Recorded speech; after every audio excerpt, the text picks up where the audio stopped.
എല്ലാവർക്കും ഇന്ത്യൻ കഫേയിലേക്ക് സ്വാഗതം. ഇന്ന് നമ്മൾ തയ്യാറാക്കാൻ പോകുന്നത് സദ്യ സ്റ്റൈൽ ഒരു ക്യാബേജ് തോരനാണ്. അപ്പോൾ നേരെ നമുക്ക് നമ്മുടെ വീഡിയോയിലേക്ക് പോയാലോ. ഞാനിവിടെ എല്ലാം പൊടി പൊടിയായിട്ടാണ് അരിഞ്ഞെടുത്തിട്ടുള്ളത്. ആവശ്യാനുസരണം ക്യാബേജ് എടുക്കുക, അരമുറി ക്യാരറ്റ്, ഒരു മീഡിയം സൈസ് സവാള, 3 പച്ചമുളക്. എണ്ണ ചൂടായി വരുമ്പോൾ അതിലേക്ക് 1 ടീസ്പൂൺ കടുക് ചേർത്ത് കൊടുക്കാം, 1 ടീസ്പൂൺ ഉഴുന്നുപരിപ്പ് ചേർത്ത് കൊടുക്കാം. ഉഴുന്നുപരിപ്പ് ഗോൾഡൻ കളർ ആവുമ്പോൾ അതിലേക്ക് 6 ചെറിയുള്ളി അരിഞ്ഞതുകൂടി ചേർത്ത് കൊടുക്കാം. ഇതിലേക്ക് 3 വറ്റൽമുളകും 1 തണ്ട് കറിവേപ്പിലയും കൂടി ചേർത്ത് കൊടുത്ത് നന്നായിട്ടൊന്ന് മിക്സ് ചെയ്തെടുക്കാം.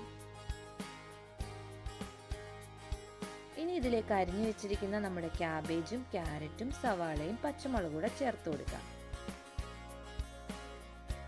അതിനുശേഷം അരമുറി തേങ്ങ ചിരകിയതുകൂടി ചേർത്ത് കൊടുക്കാം. ആവശ്യത്തിന് ഉപ്പ് ചേർത്ത് കൊടുക്കാം, 1 ടീസ്പൂൺ മഞ്ഞൾപ്പൊടി ചേർത്ത് കൊടുക്കാം, 1/2 ടേബിൾ സ്പൂൺ കാശ്മീരി മുളക് പൊടി, 1 ടീസ്പൂൺ കുരുമുളക് പൊടി, 1 ടീസ്പൂൺ പെരിഞ്ജീരകം ചതച്ചത് ചേർത്ത് കൊടുക്കാം. ഇവയെല്ലാം കൂടി നന്നായിട്ടൊന്ന് മിക്സ് ചെയ്തെടുക്കാം.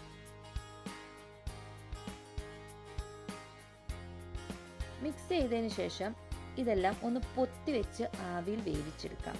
ഇപ്പോൾ ഏകദേശം നമ്മുടെ ക്യാബേജ് കുക്കായി വന്നിട്ടുണ്ട്. ഒന്നുകൂടെ ഒന്ന് ഇളക്കി കൊടുക്കാം.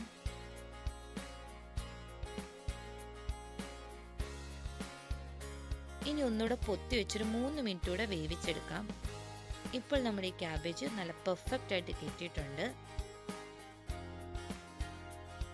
അപ്പോൾ എല്ലാവരും ഒന്ന് ട്രൈ ചെയ്ത് നോക്കി അഭിപ്രായം പറയണം.